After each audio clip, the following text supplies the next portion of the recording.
Hey there and welcome. Today we're going to go ahead and set up your third-party integration with ClickFunnels 2.0.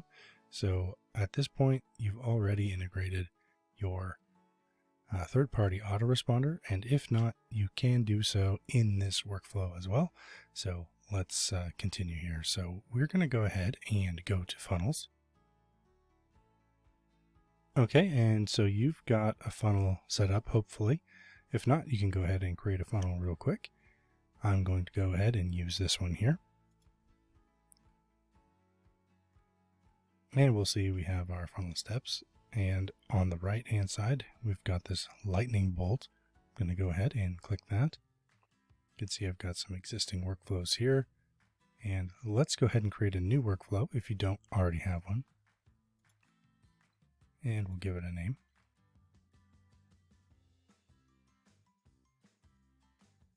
Next, we're going to determine the trigger. So, for example, opt-in. You may want to set yours as an order, depending on if it's a sales funnel or a lead magnet funnel. So I'll go ahead and create this workflow. Okay, so now we're inside the new workflow. We can click here to add a new step. And we're going to go ahead and select third-party integration. So you may select the third-party integration you want to integrate now if you don't have one set up already. But if you have one set up, go ahead and click on it. I'm going to use GetResponse here. Next, I'll go ahead and click on the integration, select Next.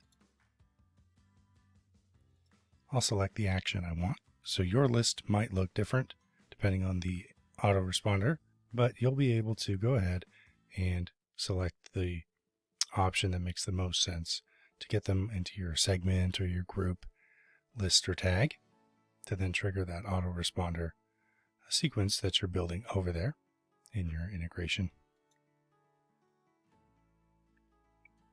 So next, I'll select the list or tag or group, depending on your integration. And you can see here, they've got a list of integrations, fields, I should say, sorry. And over here, we've got ClickFunnels field. So these are fields that are on ClickFunnels pages. So we've got email, we've got name. So depending if you're using the first name field, full name, etc., you can go ahead and select the proper one there. And there's a whole list of other options you can use to select. And for now, I'm going to go ahead and click Next. So once you're done selecting your fields and mapping those, you can continue here with me. And we'll go ahead and save.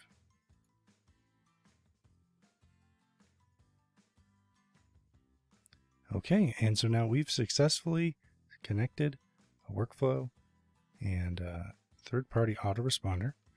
Next, we'll need to go ahead and click on this status to set this live to enable the workflow.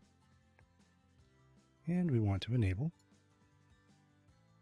And there you have it. So now if I opt in on that opt-in page, I will be sent over into GetResponse. And if I have a autoresponder sequence in that service, it will continue to get sent out as planned.